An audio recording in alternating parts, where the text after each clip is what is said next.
Thank you, Pooja. There's opportunity in having nothing to lose. You just need the right attitude. So said Maya Angelou.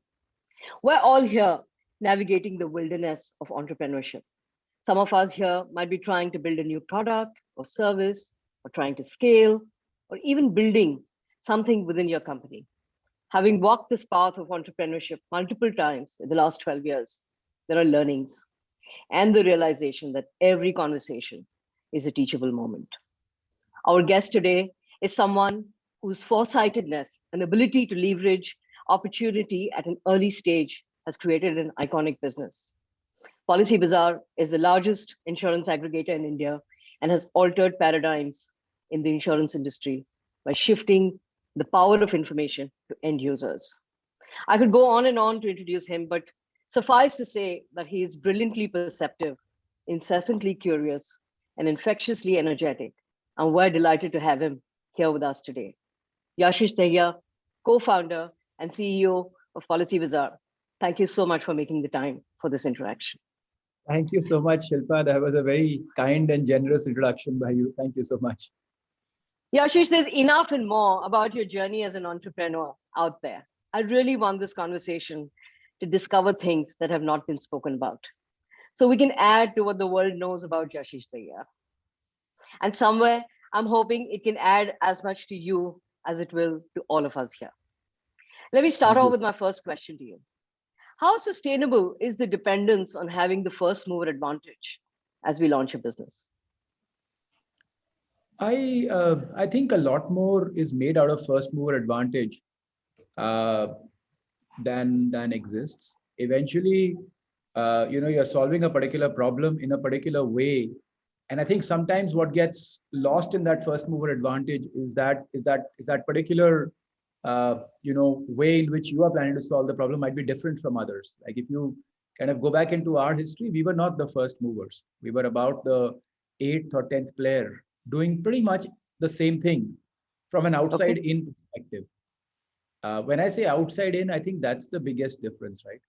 Because I don't think anybody else was worried about the fact that people in India did not have social security and thus needed insurance for protection against death, disease, and disability. I think what everybody was able to see was a $5 billion annual distribution fee in insurance, and thus a very interesting margin opportunity. And they were also able to see the success of some aggregators in the European area. But I think what became different about us was just that little uh, difference in knowledge about what the real problem was that we were trying to solve, and realizing that that was different from the European problem, because Europe did not have a social security problem. Yeah, Uh, yeah, yeah. and thus the model there was different. So I think what I'm trying to get at is when we do something, because I'm assuming we're talking to younger people who are trying to become entrepreneurs or in their early days of entrepreneurship. Find that one thing that tells you, yeah, this is something I'm willing to bet everything on, and don't do it cheaply. In the sense, don't fall for everything just because some business model looks like it could work. Don't get satisfied with that. Really try and zone into what the real problem is that you're going to try and solve, and you might realize that that is a somewhat different problem from what everybody else is trying to solve. And thus, without being a first mover, you could be a first mover. Now, while I've said that, I do believe at some level, uh, in the internet, economies of scope and economies of scale do play a very significant part. So if a particular model has been done, then starting 5 years later and trying to replicate the same model starts to become a bit of a futile exercise, Yeah, because yeah, the deck is really stacked up against you. And you right. would have to go through very large amount of uneconomies to make it work, is what Right, I would say. right. So many things come together to make a good idea successful. And in your journey, what do you consider to be the three most key inflection points? I think the first point was the starting itself, because our team, when we started, I did not want to do this business, because for me, it was economically and from a family perspective going to be a disaster. My family lived in a different continent, would never move to India. I knew that. When I started, I knew that, and I knew that will never happen. Um, I could have drawn a decent salary abroad. I was not going Right. to have a salary for the first 4 or 5 years of setting up this Hmm. business. And the salary was very important because my children were going to Right. private school and I Yeah. was paying a mortgage. Hmm. And that day, my wife was not working. So we were all dependent on my income. Right. But I guess somewhere I genuinely was able to see that there were 17 other partners in the team. Right. And for me, the most important part was that 17 families were more important than one family. And to me, Right. that was a very big turning point for us Hmm. uh, because that kind of built a different culture in the entire organization. You know, the second I would say was 2011 when, uh, with all our, you know, best efforts, etc., we were starting to build out a business, and then very steep regulations came against us, um, which did not make sense from many ways, but in some ways, the regulations basically said policy bazaar business must die. Essentially, right? There was no money left in the business from any side whatsoever, and I think the transformation that brought to our business, which moved from an advertising and lead generation business to a sales business, was huge in terms of, we could not have built what we have today without the existence of those regulations, because they, in a way, made sure that our previous business model was no longer viable. And so, the new business model had to evolve.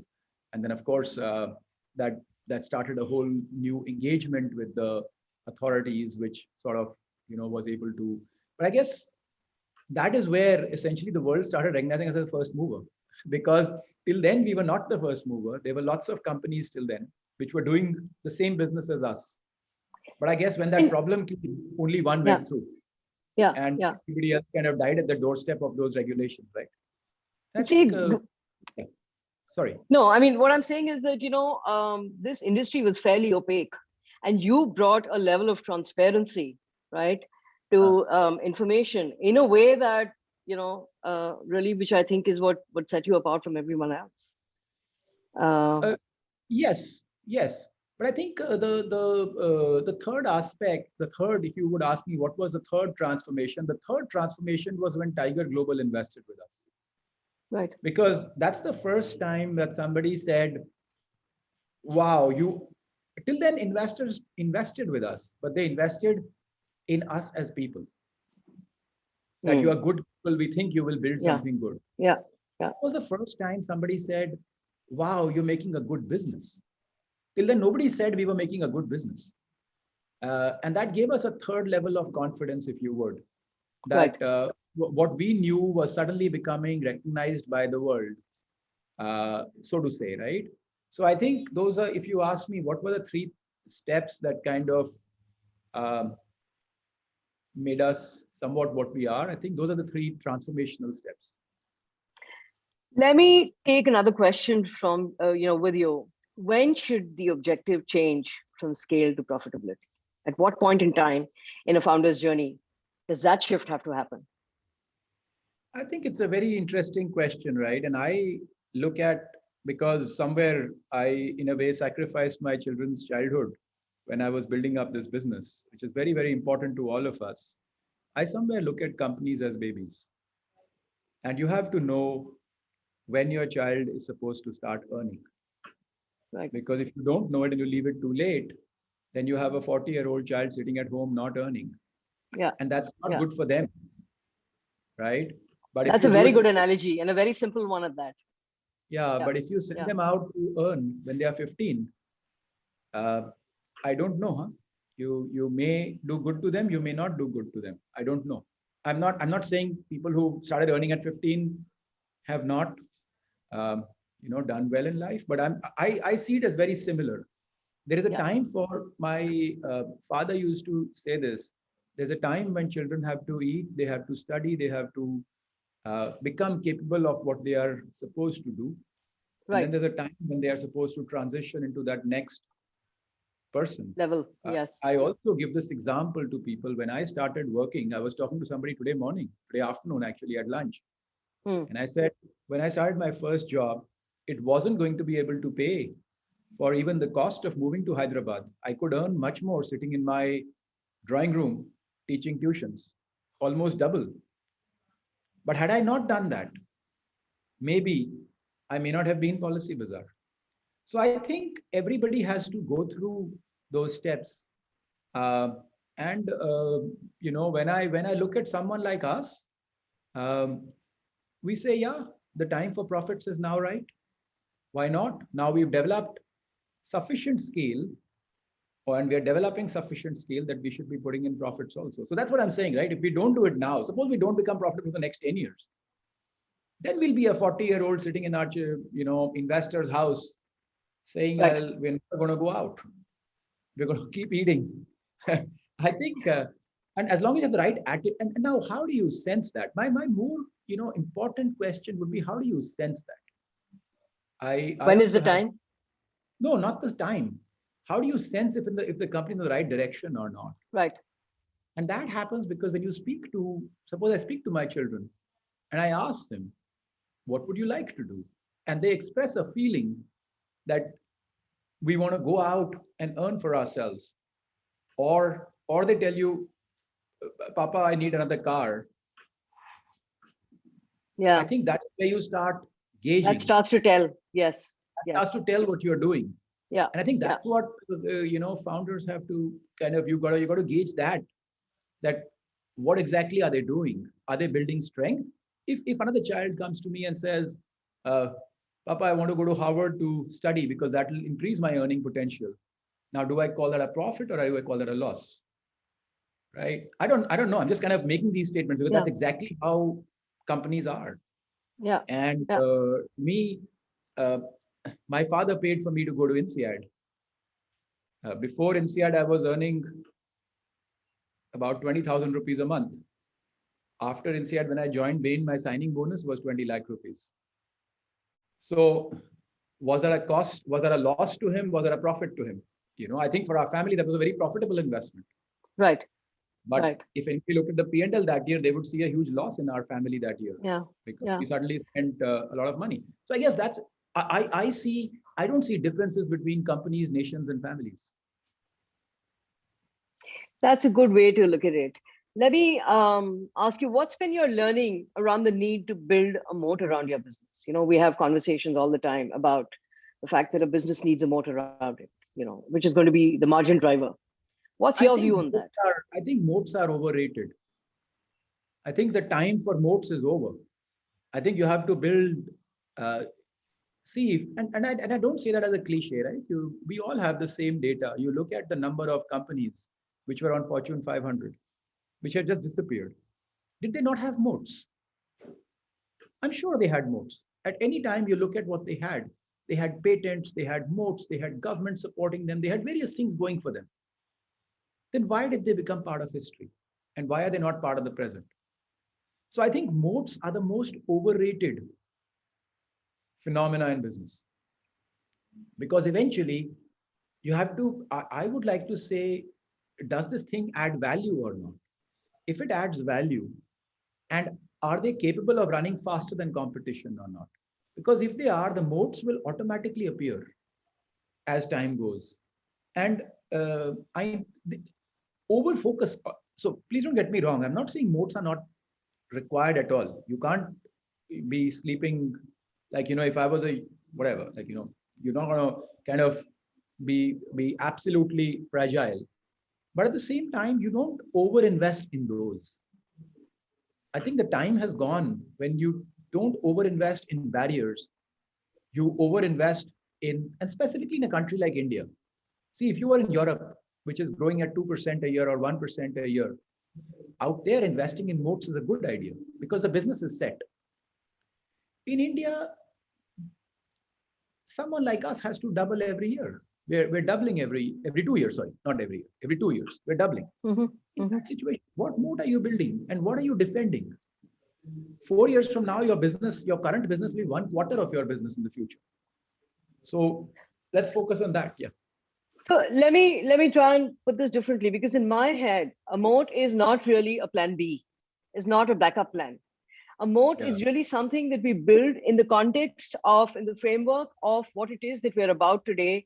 So let's say, with Policy Bazaar and Paisa Bazaar, there's commission based revenues, and then Yes. there's a whole revenue commissions, commissions on Yeah. policies and, yeah, credit lines. And then there is revenue from consultancy and, outsourcing. Now, do you see that part of the revenue vertical as a moat? No, no, Because, no, no, no, no, no, no. It's so we essentially get paid for the business we do, right, not really a consultation, etc. right. See, I think natural moats is a good thing because they will Mhm. develop in any business, and our business has enough, scale, relationships, Right. product knowledge, depth, regulatory licenses, our renewal book, the brand that is there with the consumers. There's a huge amount of natural moats out there. This is not a very high Right. frequency product. Discounting is not feasible. Various other things, right? So I think there are a lot of natural moats in the business. But you know, one could spend their time overbuilding those moats. So work with the government to build regulatory frameworks that don't allow new entrants in the market, Right. right? Or do you work with the government in trying to create a framework that allows the market More and more penetration people. Yeah. Yeah. automatically, Yeah. right? Yeah. Yeah. And I think Yeah.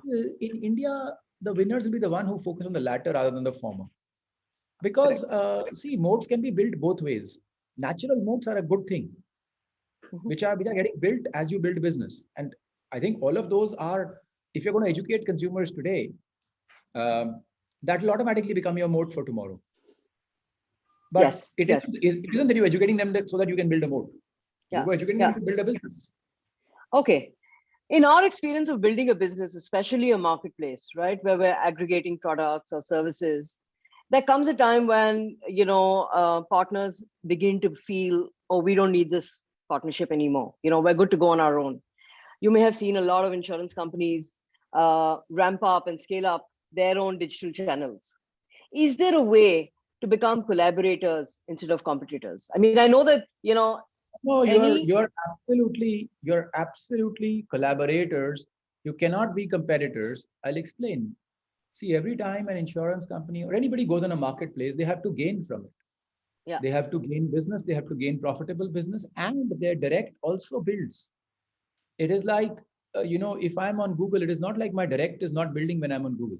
absolutely. It Yeah, is building. yeah, People are interacting. So I think uh,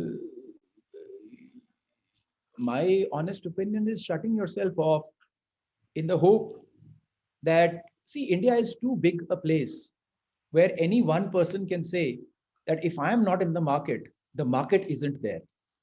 yeah. That's That true. Yeah, India is too big a market. Like maybe you can do that in Zambia or something, right? But you can't really do that in India, where you say, just let's take this example, right? Nike says, I will not be on a platform. So Asics and Reebok and Adidas and everybody else will disappear because the market will not be there hmm, without me. yeah. That will not That's not happen true. Yeah, that because doesn't I happen. think there's any dearth of talent, capital, brands in this country, right? Phenomenal amount. So I guess wishing the market away is not a feasible option. Yeah, Now, then, if the market is there, what do? Are you going to be in the market? Or are you not going to be in the market? Not being in the market is, according to me, formula for not a very disaster. smart choice. Yeah, It's not a very yeah, smart choice because yeah, I'll tell you the two things that happen when you're not in the market. I'm a competitive sports person, right? So I would know this. By yeah, not competing, what happens to you? You may feel bad about going to a competition because you can lose, right? yeah. I go to a swimming competition. I can come second. I can come last. That's okay. But what happens if I don't turn up at the competition at all? I get rusted. Yeah, yeah, And that comfort zone, see, growth and development is outside of the comfort zone. And I say that yes, with a lot of knowledge. The moment you feel you want to run away from competition, it means you're going into rust zone. yeah. That means your products will not develop, your And there's thinking no will not coming back. Yeah, develop, you go yeah, backwards. You yeah, ask any athlete, they all develop because of competition. They don't develop yeah, because of lack of competition. yeah, Competition is the best force we have. Now, yeah. Yeah, so that's what I would say. Okay. How can big data and AI-led players, in technology, leverage each other's strengths to build a deeper relationship with their customers? Assuming here that you're both talking to the same audience. So That's the, collaboration of a different kind. the more I look at that area, Shilpa, I feel um, it is less about technology and more about the data, Hmm. right? And then it depends who has the data. So if Google has the data or if Amazon has the data, then actually if there's a AI company sitting outside of Google saying, I can help you, dear Google, Yeah. quite honestly, there is no collaboration there because Google can just as well do it themselves. Honestly, like there's nothing that dramatic about the technology that they Yeah. say, hey, you know what? I think, I just can't do it, right? Or an Amazon or whoever. So I guess uh, that becomes a more difficult area, I would. If for the largest of brands, now they come the non-sovereign brands, brands which will not really be the ones that are leading for the world's best position. Hmm. And they could because they could collaborate. There could be a lot of collaboration there with Hmm. tech players, Hmm. AI players, Hmm. data players, etc. Yeah. But I Yeah. think the best brands in the world, it has become so core to business. It has become so core. Uh, like already when I look at even players like us, like data, AI is so core for us that that is not a thing that can potentially be outsourced anymore or even partner anymore because it's just become such a deep area that how the value you're gaining by that short advantage of being a bit early is lost by the flexibility and the power you have by dealing with your data yourself. So I think it's a complicated one is where I would leave it. Okay. uh, Oh, sadly, we don't have the time to go into more detail with this one, but that's a very interesting conversation to have separately. Now, the role of offline engagement in enabling online is critical. In our journey with building D2C businesses, we've all seen how offline not only helps build trust, but also, leads to online conversions. What yes, then is the right time to invest in offline engagement? And when does one pull back from, spending on customer acquisition online to invest in offline? I And what's would been your say experience? I would say as early as possible actually, because we are getting into it now after 14 years, and we wish we had done it earlier. We wish we had realized earlier. But also at a point where your brand is able uh, to control offline, because controlling offline can become very difficult. When I say control, the control of behavior, the processes you need. Otherwise, imagine if I'm running a business and there's somebody who's sitting in Rachi working for me, and I'm not really able to control what they are doing or be able to understand what they're doing in a very minute manner, then Right. I could be taken for a ride, right? Hmm. So So I you don't have to think, have very strong processes and yeah, SOPs you need to in have very, place. so you need to be at a stage where your processes are well set, where you don't have to rely on trust.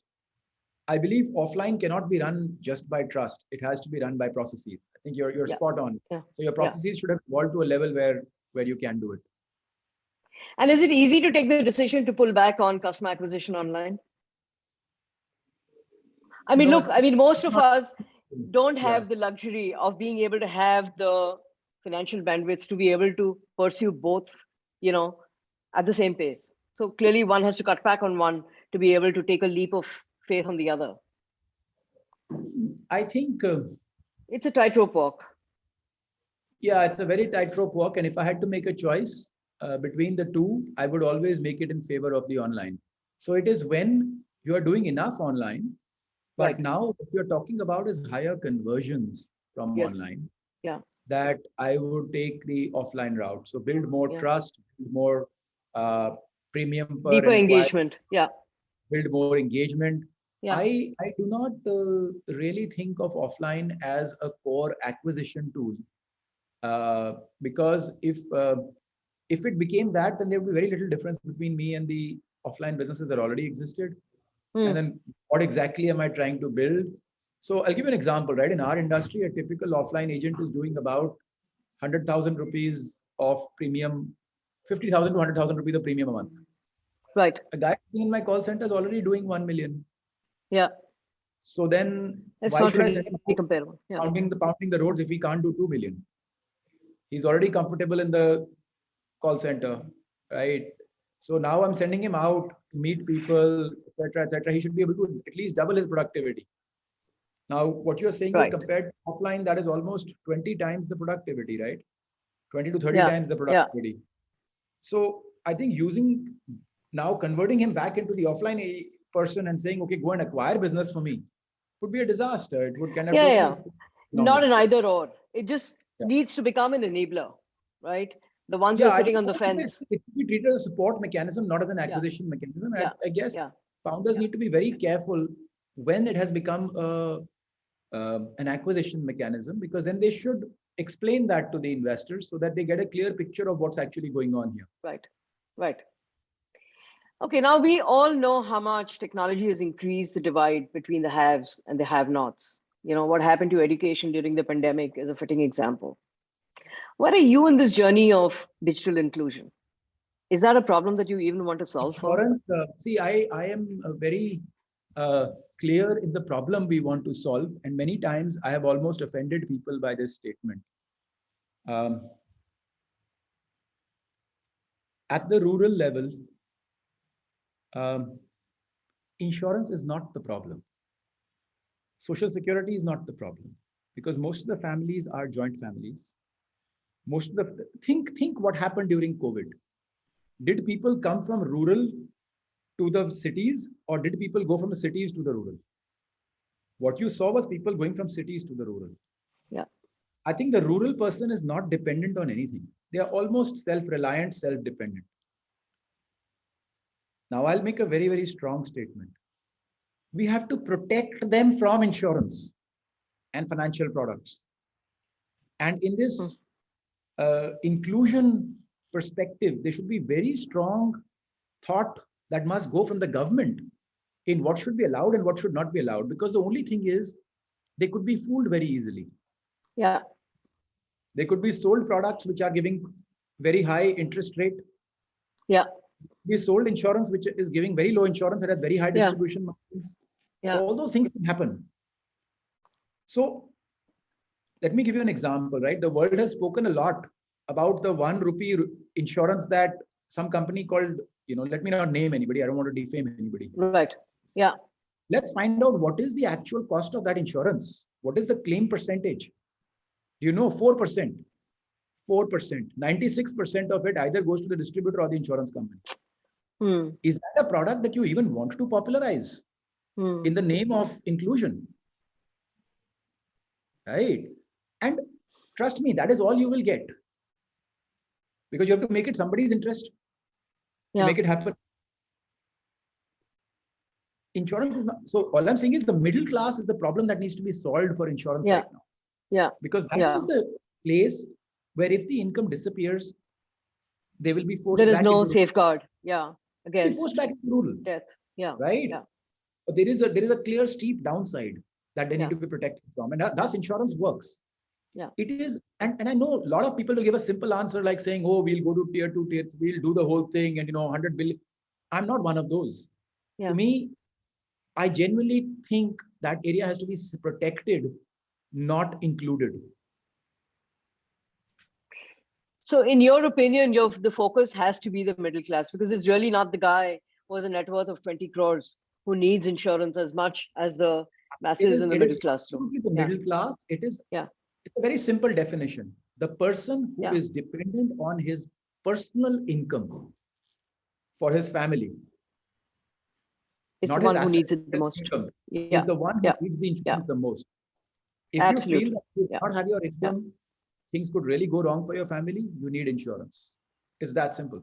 And if you feel that if you felt sick, your family could go backwards by 2 generations, then you need insurance. And there's a lot of that's what you need to plan for. Yeah. In the rural, that is not a genuine problem. Because when that happens, it's very sad, but the person passes away. The family does not finish 2 generations of wealth on one person. Yeah. Yeah. Yeah. Okay. Startups seldom have the time to build a culture. The focus is on getting things done, very low tolerance, shape up or ship out kind of an approach to team management. What is your learning and advice to founders on how to bring kindness and heart into the way we build businesses? I think startups always have a culture. The culture is the culture of the founder. It is, you cannot one day get up and say, okay, this is the culture I will build. Honestly, I don't think humans are built that way. I was just talking to a friend today and I told him, you are exactly what you were in prep school. You may think you've grown up, Yeah. you may think you've changed, but all of us are pretty much what we were when we were 9 years old. Okay, let me interrupt you here. I'm completely on board with what you say. We bring who we are to our businesses and, to our And teams. we cannot wake up one day and make a mission statement that, okay, I don't believe that we as human beings can say from tomorrow, these are the 3 points of my culture. I like you said, I said you said heart and care. I can't just say, Kindness. okay, from tomorrow I will bring heart and care into my life. No, of By course the not. time Yeah. lunch is over, I would have forgotten about it. So I think that what I'm trying to say is It's our businesses intrinsic. are a reflection of Yeah. us. If I Yeah. look at Info Edge, it's a reflection of Sanjeev. If I look at Policy Bazaar, it's a reflection of me uh, and my co-founders, uh, right? So I think uh, it's a reflection of who we are, and we shouldn't try to tinker with it too much. We should kind of try to make it that, and we ourselves want to become good people. Yeah. So maybe that will flow in. We shouldn't. I almost feel we shouldn't put in too many processes and all to kind of change things. And we should, as founders, we should stay in control of who we let into our organization, even though it may mean some delays, etc. at Yeah. times. Yeah. But if you think something is not right for your organization, Yeah. and Yeah. it's not right, and you should trust your instincts to Yeah. make those calls, because that's the reason you're a founder. Otherwise, why are you a founder? Well, this leaves me with two thoughts. One, that it's extremely important, and if you have multiple co-founders in the business, an alignment of your own personal values is extremely important, because you can't have two people, pulling organization in two different levels, two different directions when it comes to culture and what really makes us the people we are. And like you said, we should be very careful about who we let into our organization. It's really, I mean, I would extend that to money, right? When we raise money, it's not just the money, but it's also the color of money that comes and that impacts the Yeah. way, Yeah. the choices you make as a founder in building your business. So, okay, The way let I me see it let is, yeah, I wouldn't hire anybody whom I wouldn't be comfortable kind of taking care of my house right. or being in my house with my children. Yeah, Anybody that I'm not comfortable, I wouldn't hire them either. don't want to hire them. Yeah, yeah. That's the beginning of the building of a culture Exactly. in the organization. Culture Yeah, will build yeah, automatically. yeah, Yeah. yeah. What is the one lesson that you wish you'd learned early on in your journey with building Policy Bazaar? I I mean, you did think learn it as you went along, but if many a you had, time, yeah, I think these people think we were speaking about. yeah, Uh, I wish I'm not very quick on making people calls, especially when separating with people. So right, I'll be very quick in making joining calls. But if somebody is not quite working with the organization, they could be around for 3 years, 5 years before mm, they eventually leave. Call it mm, luxury, call it whatever you want to. mm, But mm, as an organization, are like that. And what I have found is people that don't work out in the first month do not work out in the after 5 years either. long term, right. So you have to trust So your gut. somewhere, I guess you have to. And the funny thing is, when you have an organization like ours, which is kind of somewhere built very very grounds up, the same would be the feeling across the organization. So if you Right. ask anybody about that individual, you get the same feedback from almost everybody. So Yeah. I guess I wouldn't say it's trust your gut, but at least trust that collective judgment that is coming through, because that starts to become the organization's gut rather than your gut feel. And we as an organization have a very, very strong organizational gut feel. Right. So I guess we have to just use that more early than, waiting is what I would say. Yeah. Okay, Yashish, you exemplify exceptional personal discipline, right? You've completed 7 Ironmans. I'd be remiss if I did not ask you this one last question. Tell us something no one knows about you. That has been instrumental. That has been instrumental in the calls you took in your journey with Policy Bazaar. So I think one of the things people may not know about me is I actually learn a lot at every stage.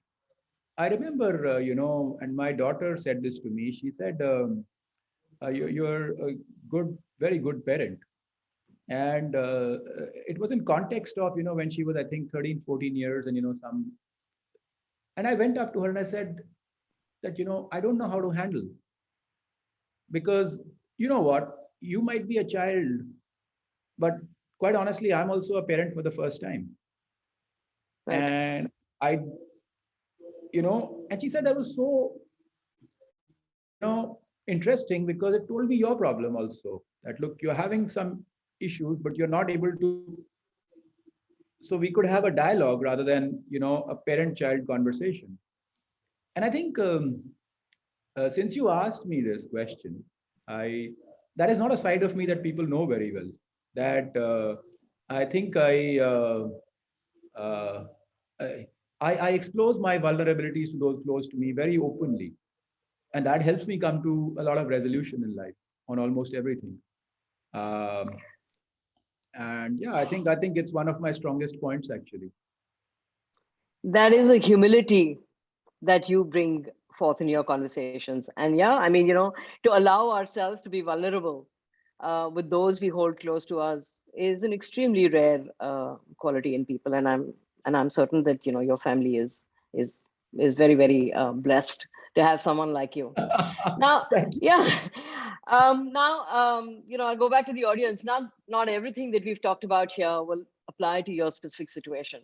But if, as an outcome of this conversation, if people in this room are able to take away a learning that gives you a sense of possibility while navigating your journey as you build an idea or a movement, then I think it's time well spent. Yashish, you've seen your dreams come true. You've overcome frustrations and hurdles along the way. As you forge ahead on setting new milestones for Policy Bazaar and for yourself, we wish you create a movement which will inspire everyone in this room to go out beyond what they first set out to do. And from the bottom of my heart, I wish you the time that you always have the time to walk in the shoes of the underserved. Thank you so much for making the time for this conversation. Thank you, NASCOM, for having us here. Over to you, Pooja. Thanks, Shilpa. Thank you so much.